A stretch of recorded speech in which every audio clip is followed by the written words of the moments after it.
Hey everybody, it's your girl Pajama, and it's the dynamic duo today. And we've got some great shows today. We have Rebel Moon, Part 2, The Scargiver, and Argylle, as well as the latest episode of Bad Batch.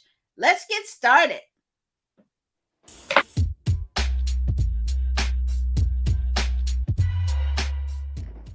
Hey everybody, it's your girl Pajama with Pajama Life, and I'm here with my Wonder Twin.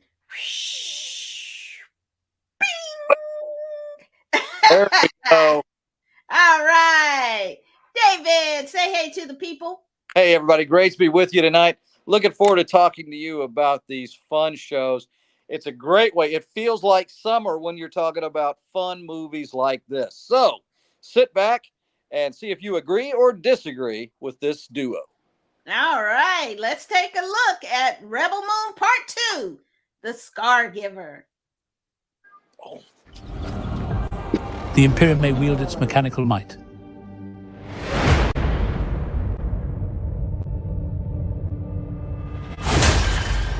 Their nightmare is you and I fighting together. You must know you cannot win. For all that you love, show them no mercy.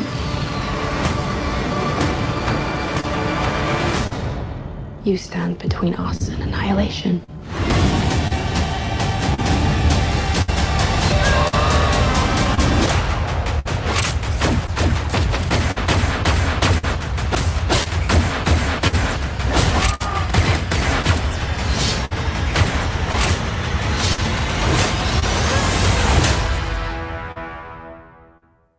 Okay, David, what did you think?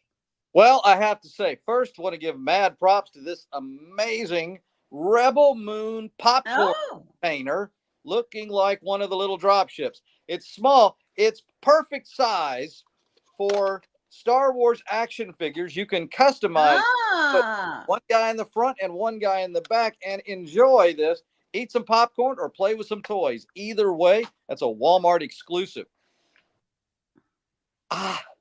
It, as much as I liked the first one, I felt this one was a little it was a climax to the show, some good shoot 'em ups kind of deals, but it left me a little lacking, honestly. I do like the idea. It's a little bit of a spoiler.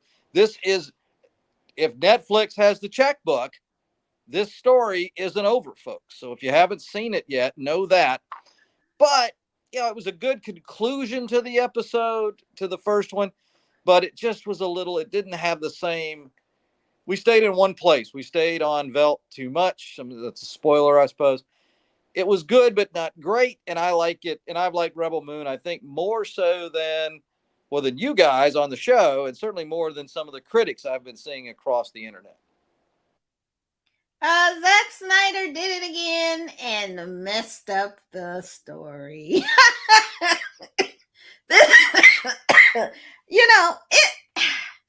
He has all the money, but can't seem to connect the story with the visuals.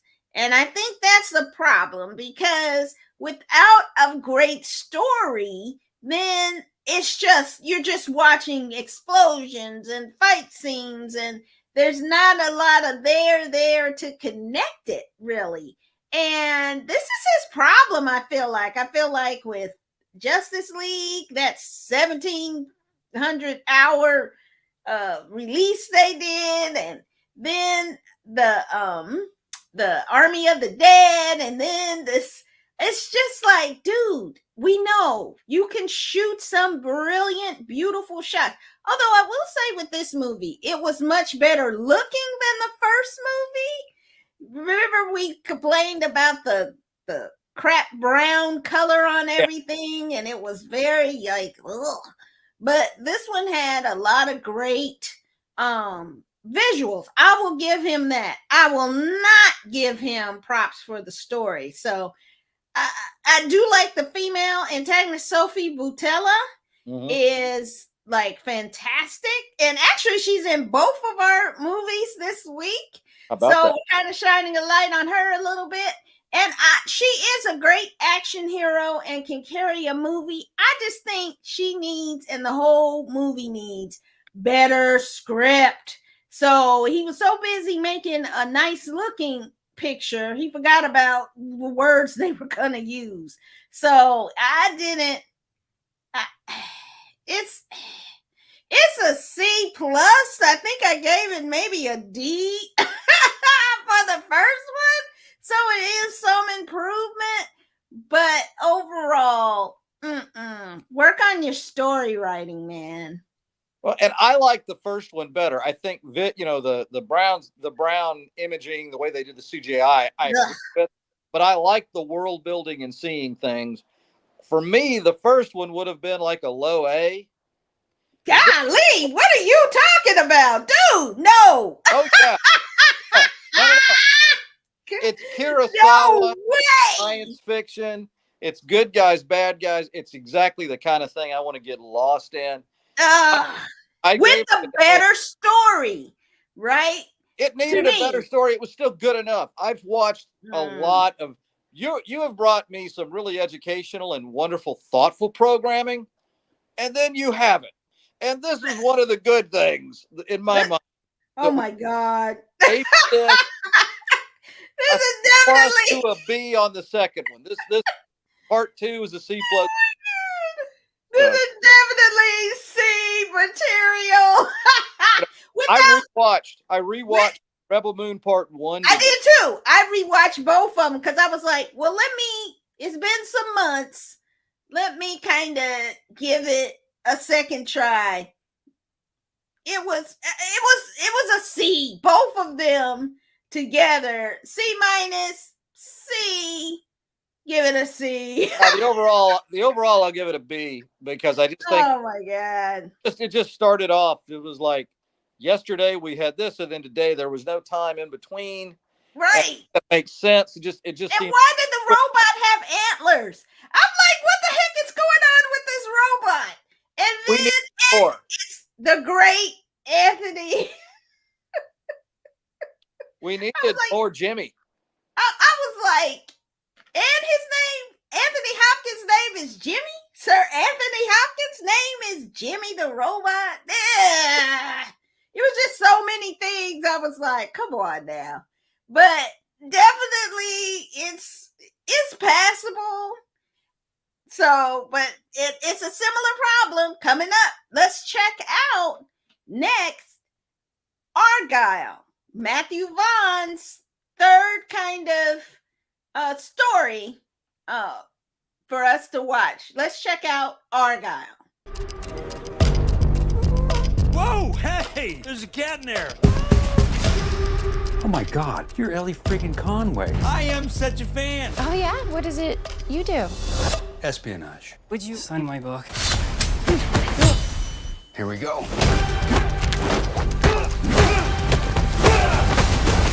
I love this book.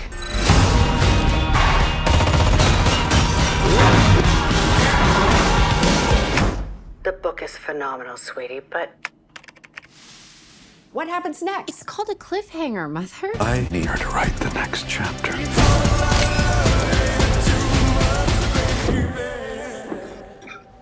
God, I hate that cat.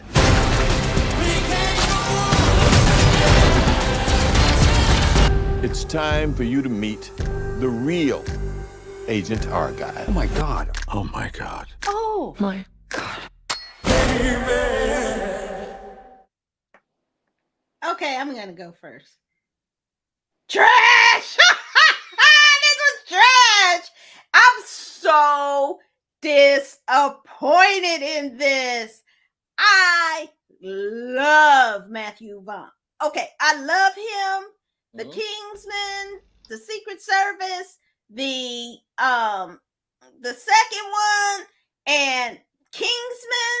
I loved all of them to death. I mean, I watch them over and over, and I'm just so disappointed in this. First off, it's a book, Argylle, And it's trying to be meta with making the story something that it's not.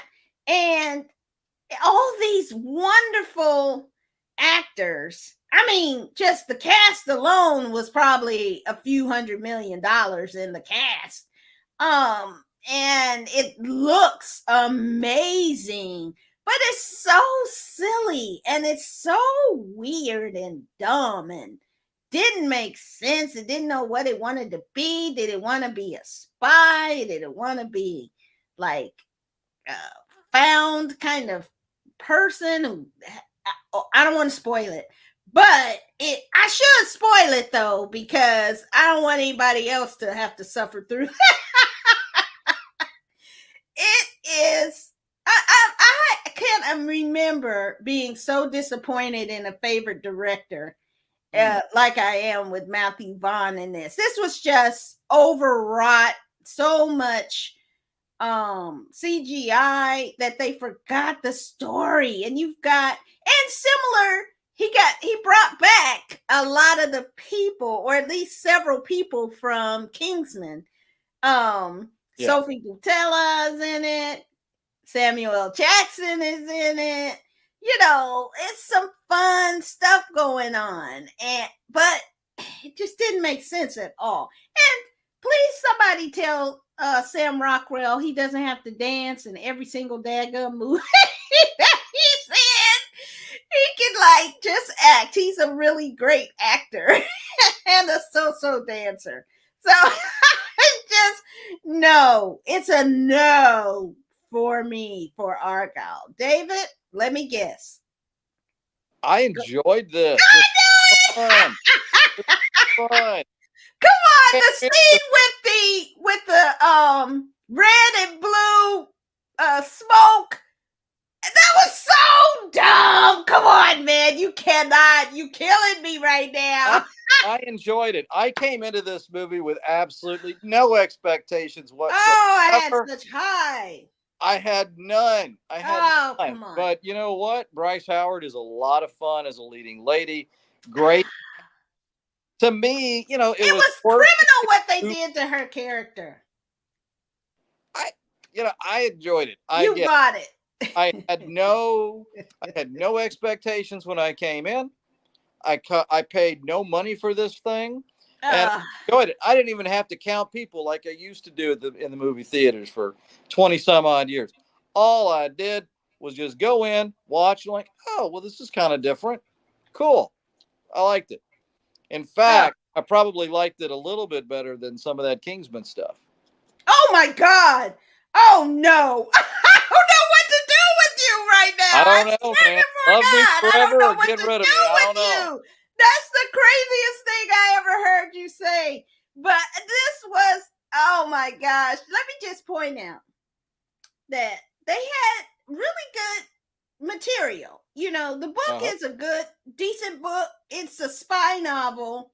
So this whole meta thing they did just kind of takes away from what it was a good book. So I'm just really like, the story to me, what they did, it was like a bunch of the execs or higher ups said, well, hey, you know, what if we did this? And then you had a bunch of people jumping in. Well, what if we did this? And what if we did that? And what if we made this person this? And oh yeah, let's change this person that. Because I'm still confused why Dua Lipa got such high billing in this, even over like Sam Rockwell. And I was like, hold on, isn't there an Academy Award nominee in here somewhere and they got less billing than Dua Lipa? Child, no. I tell you what. Okay, so let's compare and contrast which was better. Rebel, and we're talking about Girl Boss, right? They're two female dominated kind of movies. Mm-hmm. Which one was your favorite? I had to ask you this. Lord help us. I don't know that there's a win here with you on this one. Either one of these. I'm going to go Rebel Moon between the two. I liked it because it culminated the story. Here's another thing with Rebel Moon, though. You had this great fight scene at the end of the first one, and the villain from Deadpool gets killed, and then you just bring him back. I know, it was so dumb. Dramatic. That's dumb. That was dumb. Yeah, that was I don't know, like a Matrix kind of. Like dead. He was dead. He fell from the sky dead. He was flatlined. He was like, they needed a machine to like come up and like vacuum up the brains. Exactly. And put him back and do a little sewing. Yeah. No, that's a weakness. But between the two, and I think and I really like Sam Rockwell. I think he's great too. But I trying Rebel Moon over Argylle. I picked Bad Batch over Rebel Moon and Argylle. Well, we haven't talked about. We haven't had Bad Batch. I just can't with these two. F and C, D, F. They're just terrible. I'm disappointed. My heart is broken right now. Matthew Vaughn, if you watch this, I'm gonna need you to step it up. Don't do something like this again. Your auntie. Love your auntie. That's some bullshit. Okay, so let's take a look at the Bad Batch.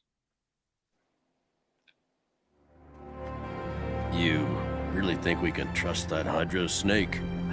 I can hear you. No, but he's our best chance at finding Omega. Now stop talking. Hemlock put safeguards in place to keep his base's location a secret. Any ship going there must first dock at Imperial Station 003, in orbit over Coruscant, where the coordinates are transmitted directly to the Navicomputer. But we're still not gonna blend in. You really think Rampart can pull this off? I beg your pardon. I didn't just make it to Vice Admiral on looks alone. Well, you've been demoted.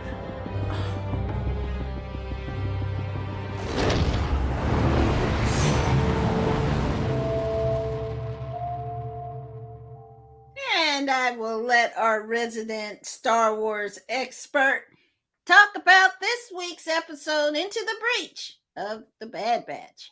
Well, we're getting there again. We've had a few caper episodes, kind of part of their formula to go one place to another to get to, in this case, Tanis, but to get to that finish line here. I think it's really good. I wondered what we were doing with Admiral Rampart when it started, and he seemed to be taken completely off the board. He was the first exclusive action figure to come out from Hasbro for this. So I was a little surprised to lose the villain so quickly. That was neat exchanges between him and the clones, as well as getting there with the bad guys. Excited to see where we're going with this. See Omega with the little kids plotting their escape. Neat stuff. Love the little Imperial space station. Has some similarities to some Ralph McQuarrie work, but it most resembles actually one of the docking bay stations from Star Trek, the motion picture. So if yes, a little bit of a wink and a nod there. Yes. Hydra snake, maybe a little nod to another Disney-owned property. Also, maybe a little wink and a nod to G.I. Joe with Snake. Maybe I thought there was a little bit some there in the lingo. Another Hasbro Disney kind of partnership. Neat episode. I like where they're going. They've really saved their best for last here in this season. Yeah, the last trilogy of episodes are. I know next week and then the final week is just gonna be chef's kiss, I bet. But of all this week's the story, this is how you do a story. It's in space. I mean, it has the same elements pretty much as the other ones. There's action, there's stories, there's people in the home world or vulnerable people in trouble. But this story knows how to do it right. And that's what's missing from the other two stories is the connectivity and the follow through in the story, and it's not overwrought, and but it still tugs at your heartstrings in this, seeing the little baby owl creature, like cool around and walk around, but he's in prison. I'm like, oh my God, I love this baby. I hope they make an action figure of this baby. But I think that they have really done an excellent job with the story, and it's some good action sequences, as well as very pretty graphics in this, this series. So, and wait a minute, going back to Rebel Moon, now that we're talking about Star Wars. Okay. Why did they rip off the lightsaber so completely? That was some BS for real. I mean, it was like this movie was a Frankenstein's monster of ripping off other greater space kind of operas or stories. I mean, come on now, David. Come on. Lightsaber, it was straight up a lightsaber for real. Come on. Pam, when George Lucas sued Glenn Larson, when Star Wars sued Battlestar Galactica years ago, basically it was said that there are certain things in science fiction. Swords go back to Flash Gordon and Buck Rogers and such. So having, and the lighted swords or heated swords, it's one of those things I think that they could get away from. It certainly does. Keep in mind now, Snyder initially pitched this story as a Star Wars story, kind of like Rogue One and Solo, and it was like they were right to reject it too. Well, but they've already taken from Kurosawa. This is Kurosawa, and Star Wars has done Kurosawa a couple of times. It did it in The Mandalorian. It did it in the first comic book arc outside of the original movie, the very first comic expanded universe, when they were putting out weekly episodes on good old Aduba 3, when you had a 6-foot green rabbit, a hedgehog, a knight in shining armor, and everything. The only thing that story was missing from the Magnificent Seven was Yul Brynner. Yeah, but I just that to me, when I saw that, I was like, okay, nope, that's it. I was like, not saber, not lightsabers. Now, I loved it. When I saw that, Bay, who played the Nemesis character, I mean, I like her as an action figure. She was in Cloud Atlas. Yeah. And she's been in some other things, but this was a really good role for her.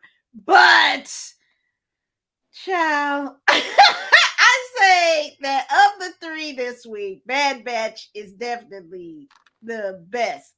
And you definitely should spend your time watching and catching up. If you're not already a part of the Bad Batch season, catch up with it before the finale, because I think it's going to be some of the best TV that is going to happen this year. That's just my prediction. It's gonna tug at your heartstrings. It's gonna be something powerful, and they already got me. So these other two, again, I think they're all three are fine. I think they're all enjoyable. Bad Batch, those animated shows, 30 minutes or maybe a little less, maybe a little more. Yeah, I like them all. I do think Rebel Moon, in the context of the two parts, is a pretty good flick.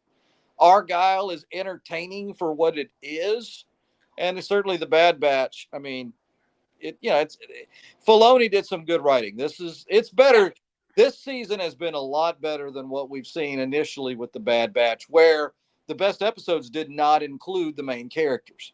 No. That's a commentary on a story and a plot, when the better episodes up until this point didn't really focus on the Bad Batch. I don't know, but that's a long-standing argument we'll have. Yeah, but definitely, I think it's something to check out.